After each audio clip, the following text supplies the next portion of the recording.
Assalamualaikum warahmatullahi wabarakatuh. Selamat pagi anak-anakku siswa-siswi kelas 4 yang hebat. Alhamdulillahirrabbilalamin. Pada pagi hari ini kita bertemu kembali pada pembelajaran tema 1 Indahnya Kebersamaan, subtema 3 Bersyukur dalam Keberagaman pembelajaran 1. Sebelum kita memulai pembelajaran hari ini, marilah kita berdoa terlebih dahulu agar selama belajar kita dibimbing oleh Allah Subhanahu wa taala dan ilmu yang kita pelajari bermanfaat pada kehidupan kita. Berdoa menurut agama dan keyakinan masing-masing ya. Untuk yang beragama Islam bisa menirukan Bu Aida. Bismillahirrahmanirrahim. Rabbi zidni ilma warzuqni fahma waj'alni minas sholihin. Agenda belajar kita pada hari ini adalah yang pertama menentukan gagasan pokok dan gagasan pendukung dari teks lisan. Kemudian yang kedua kita juga akan belajar tentang makanan tradisional dan yang ketiga kita akan belajar tentang bunyi memantul. Tujuan pembelajarannya adalah siswa mampu mengidentifikasi sifat-sifat bunyi memantul dan menyerap melalui percobaan. Indonesia memiliki keberagaman adat istiadat, makanan, permainan tradisional, lagu daerah, tarian daerah, serta masih banyak yang lainnya. Kita perlu mensyukurinya karena kita masih dapat menikmatinya.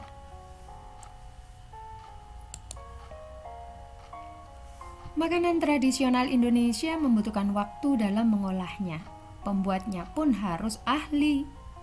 Pada hari ini kamu akan belajar tentang seorang ibu pembuat dodol Betawi yang merupakan makanan tradisional Betawi. Dengarkan gurumu bercerita. Tulislah gagasan pokok dan gagasan pendukungnya pada diagram yang telah disediakan. Kalian bisa berdiskusi dengan orang tua di rumahmu. Dengarkan kembali cerita selanjutnya dari gurumu. Lakukan hal yang sama pada paragraf berikutnya. Bu Aida akan membacakan teksnya. Dodol Betawi Mak Salma. Sebentar lagi kota Jakarta akan berulang tahun. Seperti tahun-tahun sebelumnya, Mak Salmah menerima banyak pesanan.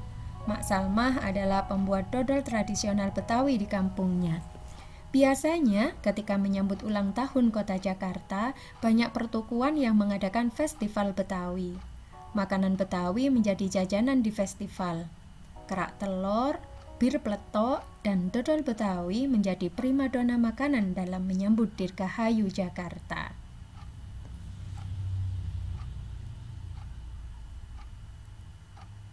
Sudah sejak seminggu yang lalu Mak Salmah bekerja keras.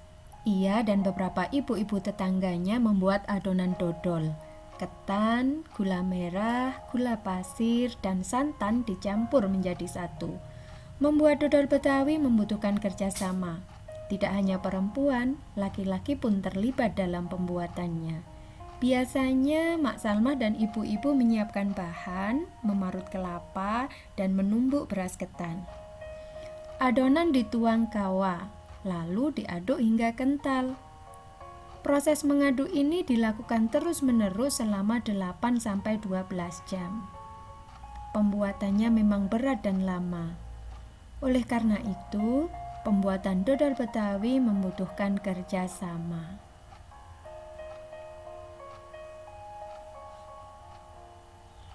Untuk memenuhi pesanannya, Mak Salmah selalu melibatkan tetangga-tetangganya. Mak Salmah ingin rezeki yang diperolehnya dari dodol Betawi tidak dirasakannya sendiri.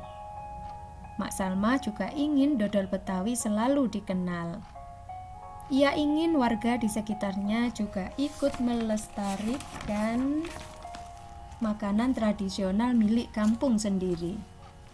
Dodol Betawi Mak Salmah ikut melestarikan budaya, memupuk kerjasama, serta menjalin keakraban antar warga.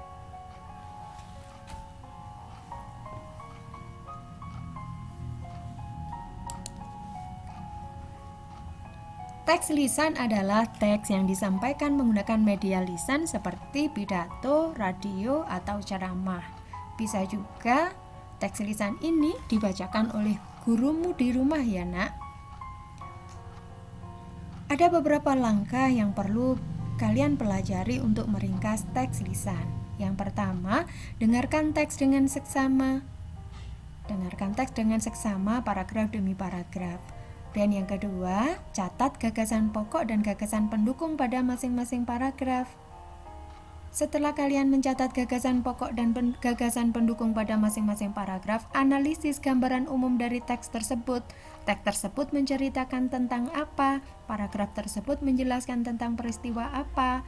Nah, baru yang terakhir, susun kalimat baru atau paragraf baru berdasarkan gagasan pokok serta gambaran umum teks.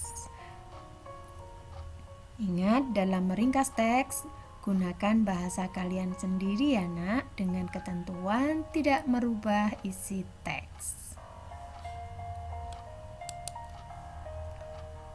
Kinerja kalian yang pertama, setelah kalian mendengarkan dengan seksama teks tentang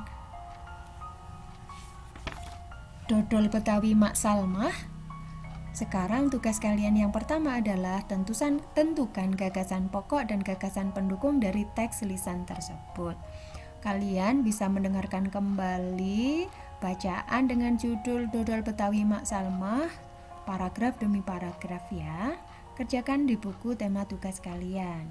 Bacaan Dodol Betawi Mak Salmah itu tadi terdiri dari 3 paragraf.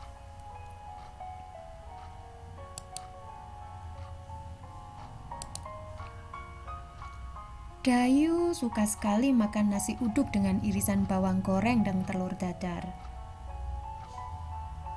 Itu makanan tradisional Betawi juga. Apa makanan favorit daerahmu?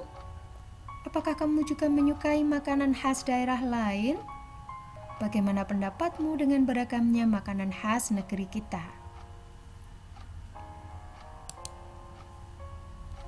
Tahukah kamu bahwa banyak sekali makanan khas daerah di negeri kita ini? Berikut ada beberapa contohnya. Yang pertama, ini adalah sego jamblang. Sego jamblang ini merupakan makanan khas dari Cirebon, Jawa Barat. Yang kedua, ini tidak asing lagi bagi kalian, ini adalah nasi pecel. Nasi pecel merupakan makanan kesukaan masyarakat Madiun, Jawa Timur. Termasuk kita, orang-orang Jawa Timur suka sekali makan nasi pecel. Contoh makanan tradisional berikutnya ini adalah lontong sayur. Makanan ini mudah ditemukan di Jakarta dan Jawa Barat. Yang keempat, ada nasi kerawu. Nasi kerawu ini merupakan makanan khas kota Gresik, Jawa Timur. Kemudian yang kelima adalah nasi gudeg yang merupakan makanan favorit di Yogyakarta. Pernahkah kamu mencoba salah satu makanan tradisional yang tadi sudah kita pelajari? Nah, kinerja 2 kita, coba ceritakan pengalamanmu. Ceritakan pengalamanmu ketika memakan makanan tradisional dalam bentuk tulisan. Tulisanmu dapat memuat tentang tempat kamu makannya di mana, di warung mana gitu. Asal makanan tradisionalnya dari mana, kemudian bagaimana makanan itu dibuat dan siapa yang sering makan makanan tersebut. Misalkan kamu suka nasi pecel, kamu makannya di mana? Misalkan di warung nasi pecel. Kemudian asal makanan tersebut dari mana? Dari Madiun. Kemudian bagaimana makanan itu dibuat, bagaimana cara membuat makanan tersebut. Ceritakan. Kamu bisa bertanya pada orang dewasa di rumahmu tentang cara membuat makanan tersebut ya. Nah, kerjakan di buku tema tugas kalian. Di beberapa daerah, makanan tradisional ditawarkan oleh penjual dengan berkeliling kampung. Terkadang mereka berteriak atau membunyikan alat untuk menawarkan makanan tersebut. Suaranya nyaring terdengar.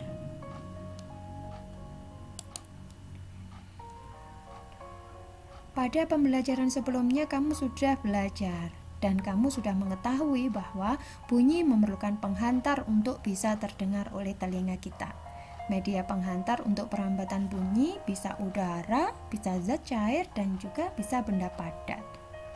Tahukah kamu sifat bunyi yang lainnya?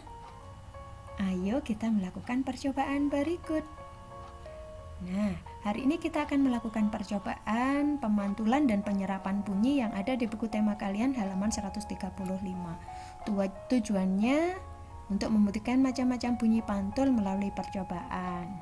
Ini ya, bisa kalian lihat di buku kalian halaman 135. Setelah melakukan percobaan, kalian bisa menjawab pertanyaan berikut. Apa yang terjadi dengan gelombang bunyi pada tabung kedua jika kamu meletakkan piring kaca? Ketika kamu meletakkan piring kaca, apa yang terjadi? Apakah bunyi masih terdengar ataukah tidak? Kemudian yang kedua, ketika piring kaca diganti dengan gabus yang empuk, apa yang terjadi? Jelaskan. Pertanyaan ketiga, apa yang terjadi pada gelombang bunyi pada tabung pertama? Setelah kalian melakukan percobaan dan menjawab ketiga pertanyaan ini, selanjutnya kalian bisa menuliskan laporan kegiatan percobaan tentang sifat bunyi yang baru saja kamu lakukan. Nah, formatnya seperti ini. Ini bisa kalian buka di buku kalian halaman 137. Nama percobaannya apa? Percobaan pemantulan dan penyerapan bunyi. Tujuan percobaan bisa kalian lihat di sini. Tujuan percobaan bisa kalian lihat di sini ya, membuktikan macam-macam bunyi pantul melalui percobaan terhadap bunyi benda-benda sederhana dalam ruangan. Pertanyaan berikutnya, alat dan bahan. Sebutkan juga, kalian bisa melihat di sini kembali di halaman 135. Dan langkah kerjanya seperti apa? Hasil percobaannya bagaimana? Kemudian kesimpulan. Misalkan ketika bunyi merambat atau mengenai benda-benda yang permukaan kasar, apa yang terjadi? Ketika bunyi mengenai benda yang permukaannya lunak, apa yang terjadi? Begitu kesimpulannya. Pemantulan dan penyerapan bunyi. Bunyi dapat dipantulkan jika mengenai benda keras. Contoh benda yang dapat memantulkan bunyi adalah kaca, dinding, dan juga logam. Kaca ini bisa piring yang tadi kalian gunakan untuk percobaan itu juga termasuk kaca. Sedangkan selain dapat dipantulkan, bunyi juga dapat diserap. Bunyi dapat diserap jika mengenai benda yang permukaannya lunak. Contoh benda yang dapat menyerap bunyi adalah karpet, karet, dan juga busa. Seperti busa yang tadi kalian gunakan dalam percobaan, itu termasuk benda lunak. Nah, kalian pernah pergi ke gedung bioskop? Nah, gedung bioskop itu dindingnya dilapisi oleh karpet. Tujuannya adalah untuk menyerap suara.